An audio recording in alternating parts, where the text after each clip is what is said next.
legendary hip-hop duo M.O.P. reflect on the savage rap beef between 50 Cent, Fat Joe, and Jadakiss. In their Drink Champs interview, M.O.P. admitted that they were in a very uncomfortable position at the time because not only were they friends with 50 Cent, but they were also cool with Fat Joe and Jadakiss. They eventually asked 50 what the deal was with the beef, and according to them, he replied by saying it was just about selling records. However, in his interview with Sway back in the day, 50 Cent said some other things. Later on in that interview, 50 Cent also explained why he thinks Jay-Z treats Jadakiss and Fat Joe like they're beneath him. First, let me play that and then come back with M.O.P. Here's what 50 Cent had to say. All right, 50, here we go again. All right, now throughout the years, the big bosses in New York City, yeah, they've all come here to conduct business and wine and dine. So since you graduated, we thought it'd be fitting that we have you sit at this table while you and I get down to business, all right? Let's start with the title of your album, The Massacre. Why did you call it The Massacre? I think it's aggressive enough. I think that it's gonna be hard for my fellow artists to survive. Well, you predicting that once this album drops, you're gonna knock all your competitors off the charts, out of the game. They'll see more damage done than they've ever seen before. You know what I'm saying? On the scale of success that I've had with Get Rich or Die Trying, I understand exactly why I get the envy and the jealousy that I have going on with me in New York City, particularly in New York City. And my last LP sold more than everyone who's released the album. And would you consider New York City hip hop? Absolutely. Every single one of them, add them all up, and it ain't 11 million records. Any of these guys take shots at you. If anybody want to challenge you in your career, your profession, your safety. It's cool. I'm from an environment where the price of life is cheap. This is what I'm used to. It's actually a comfort zone for me to have issues. The Massacre finds 50 feeling real comfortable, and his swagger's definitely evident as he verbally attacks foes, old and new. You got a record called Piggy Bank. Yeah. And in this record, you diss Fat Joe, you diss Jadakiss, and you diss Nas. You know, I didn't diss anybody. I made factual statements about them. I'm responding to the things that they're doing.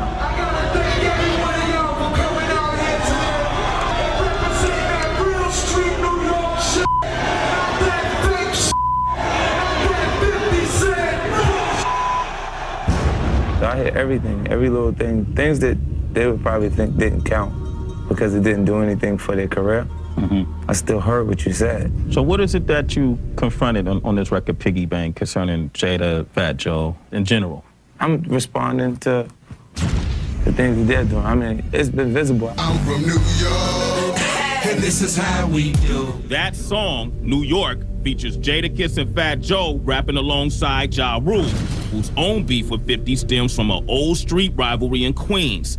In 50's eyes, that means they've chosen sides. They come from environments where they know, and they ain't in the dark. They know what it is. This is not music beef. You know, it doesn't stem from music. It comes from actual street, and that don't die. So it's like you don't stand so close to that person that you viewed as an ally to him. Well, I'm gonna sit back so you can try and help him. That's exactly what they did with I'm from New York. Now, on The Massacre, 50's upping the lyrical ante. That fat thought lean back was in the club. My sold 11 mil. This was a dub. That's me saying, you know what? That's for you doing that, and you're gonna accept that. If you keep responding, I'll keep going until you don't exist anymore. So you're not fearful of the backlash that could come from Backlash of what? See, you know what? First you gotta have a legitimate opponent to respect them. Fat Joe and Jadakiss, come on, baby. These don't even count, baby. I mean, combined, I mean, they sell records. They got credibility. They sell 1 million. They probably sell 1.5 together. Their last two releases add up to 1,500,000 copies, both of them together. Jadakiss is a well-liked guy. There's not many people, too many places who doesn't like him. If you want to be technical, there's a lot of people, a lot of places that don't even know who Jadakiss is. I've been in markets that have no idea who Jadakiss is. Who's your favorite music? 50 Cent. 50 Cent. 50 Cent gets everywhere. You know, I performed in Nigeria in front of 100,000 people by myself. Go to Nigeria and ask them about Fat Joe and Jadakiss. And I gotta know who you're talking about. Dubai, go there, go to all these different places. They don't know these people. What happened with R. Kelly in the summer when you went on stage and verbally attacked R. Kelly? He had made the song that he has out with Ja Rule and Ashanti. Just like Fat Joe and Jadakiss, R. Kelly's appearance with Ja on the track Wonderful made him guilty by collaboration. And that drew 50's wrath before Kelly took the stage at a New York radio concert last summer. There was a possibility we bringing him out, so I damaged the situation before he had an opportunity. I went on before him, I said what I said, and as I left, 60% of the building left with us. And I mean, he came out about 45 minutes later and did his set. He didn't bring Ja with him, but he could've. So I had to do it to him because he could've. I don't actually have issues with R. Kelly. You don't have an issue with him, but he probably has an issue with you. I don't give a about an issue. But R. Kelly, that. So that was like a preempted strike. Yeah. All right. At this particular point, if I let up off of Murray, right? They linger for a little bit. People start to feel like it's okay to like them. They get back in position, then guess what? They want to fight again. You know, now they want to, ooh, peace treaty, white flag, everybody, ooh, please get up off us. This kid is killing us.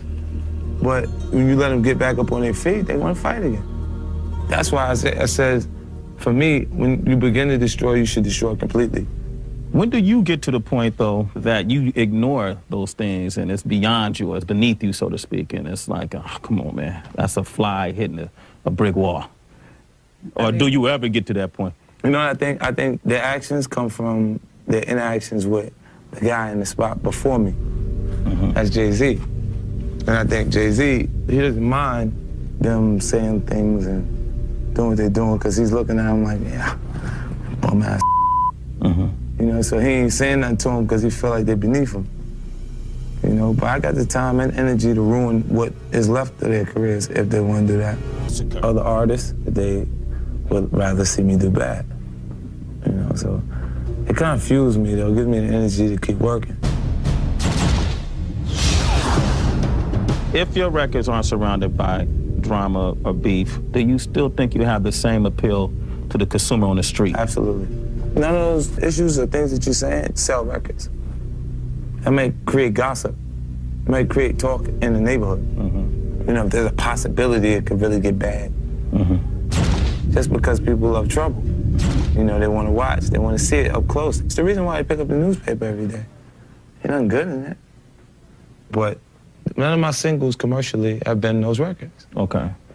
You know, in the club, you think that wouldn't have sold a record without anything else being on it? What's the story behind In the Club? It almost wasn't yours, right? It actually was given to D12 first. And then I guess they just didn't hear themselves over the record, you know, but when I heard it, I was like, shit, let me get that. Yeah. You know, but In the Club, PIMP, 21 Questions, these records are not records addressing anybody. You know, all eyes are on 50 Cent again, so to speak, but in a sense, they never left because unlike your mentor, Dr. Dre, who might drop an album every 7 years, you never left. Well, I'm making up almost 70% of the black music at Interscope Records. So it'd be a long time for you to see me just disappear because I took my energy and I've utilized it in the right ways to create new artists, new avenues. Let's say 50 Cent record doesn't meet standards. People decide they don't want to buy it. That doesn't damage Lloyd Banks, who's going to continue to sell records. Doesn't damage Youngboy, who's going to continue to sell records, or Game.